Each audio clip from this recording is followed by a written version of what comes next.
Hi everyone, welcome back to another video. Today I'm going to be showing you how you can make a super hearty and delicious winter stew called Kalops, and I'm not Swedish, I'm Danish, so forgive the pronunciation of that. This is a Swedish stew made with beef, onions, carrots, and traditionally served with boiled potatoes and pickled beets. Now I don't have any pickled beets, but I did make some potatoes to go along with it. As you can see, it just looks so filling and hearty and delicious, and I promise you it is. It does cook for a little while on the stove, so make sure you have enough time. That makes the beef super tender and is what really makes it so delicious. What I would say makes this stew Swedish is that it has allspice in it. Now, if you were in Sweden, people might use whole allspice berries in this stew. We just use a bit of ground allspice and it gives it a really nice flavor that you don't find in many other stews. So without further ado, let me show you how to make this. All right, we're gonna start by prepping our vegetables. So you need one large onion. I have two small to medium onions. You need a stalk of celery. I've got one stalk left. And 3 large carrots, but I have about 4 like medium small ones. I also always like to have a bowl for scraps. And then I have a bowl for onions, celery, and garlic, and a bowl for the carrots, because the carrots are going to go in at a later time. So I'm just going to put them in separate bowls. But we're just going to dice these up. I would usually dice my onion pretty fine, but this is a stew, so everything is going to cook for a while until it's very tender. So don't have to worry as much about chopping things up finely.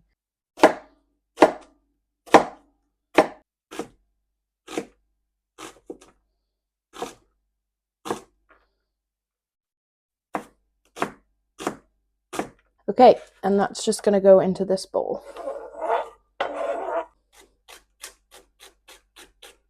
I also don't know if this is a traditional ingredient, but it's really nice with the, like the way it cooks down with the onions and the garlic. So we like to add it, but you can leave it out.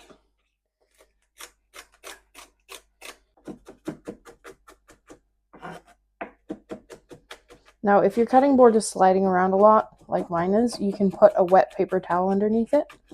And then the carrots. I don't know if people are gonna think it's gross that I don't peel my carrots, but I can't really tell the difference.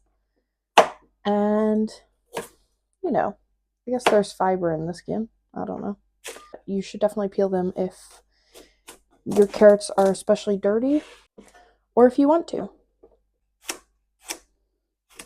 I'll probably put my carrots in to cook for a while, so I'm gonna leave them in reasonable chunks.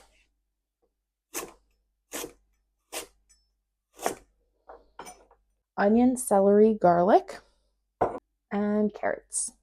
Okay, let's move on to searing the meat. Add about 2 tablespoons of vegetable oil. Get that heating up. When it comes to the type of beef you want to use, I just have what's called British diced beef, but you could get like chuck roast or some kind of cut that's used for stews and cut that up. That would definitely be the best. This is probably not going to be as tender as other cuts, but it'll be good enough, and that was the only option I had at the grocery store. I'm going to put in 1 pack of beef to start and to sear them off. Now, the reason you want to do it in batches is because the meat can't all sear if there's multiple layers, so you just want to do 1 layer at a time, and we'll see how this meat sears, to be honest. I'm not sure. Oh, that actually looks pretty good. So you want it to form a bit of a crust, and then you can flip them. Obviously, this is easier when you have big pieces of beef, so I'm probably going to get impatient and just start like mixing this.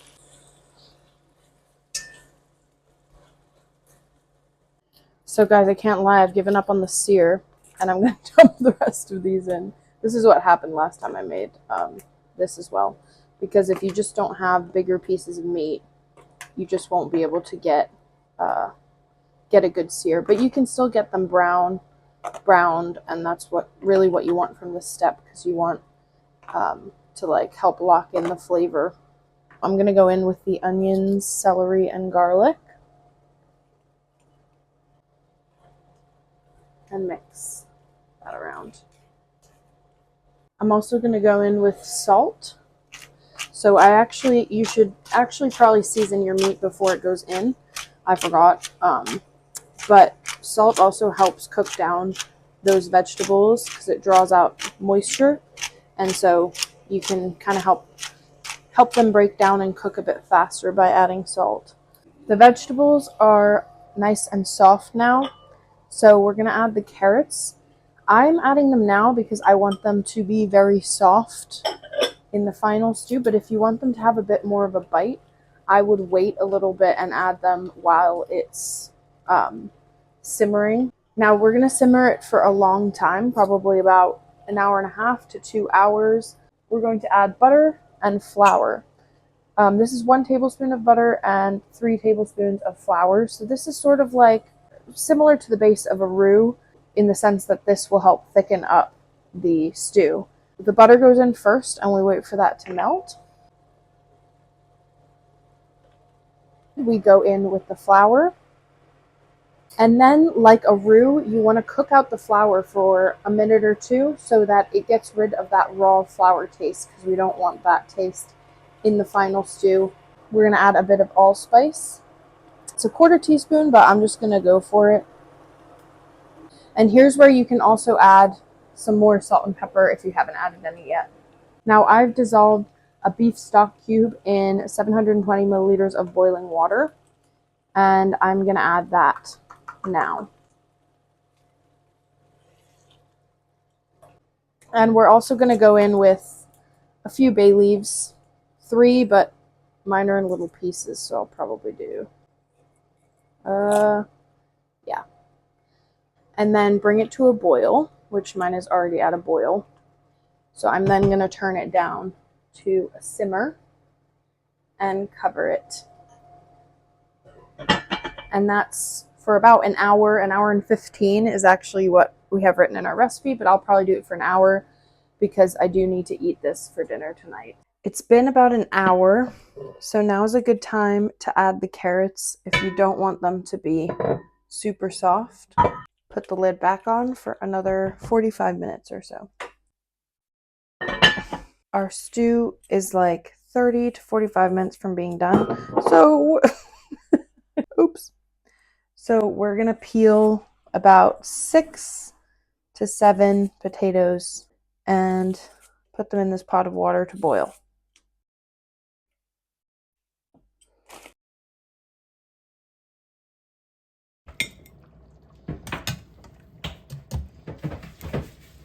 It's now a little while later. Actually, probably simmered this for 2 hours or more. And look, it's looking so nice and thick and glossy.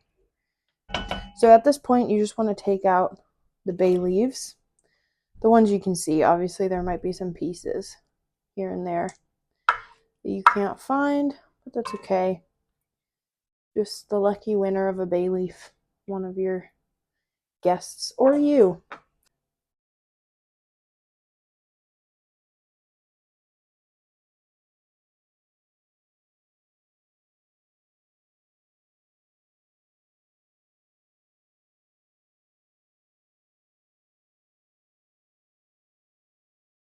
Now time to try a bite, even though I definitely already tried a bite.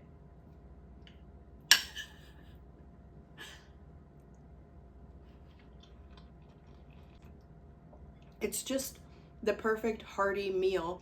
The beef is so tender and flavorful from cooking slowly on the stove, and I like that the carrots are soft in this stew because I feel like they just also absorb all the flavor and it makes it even more delicious.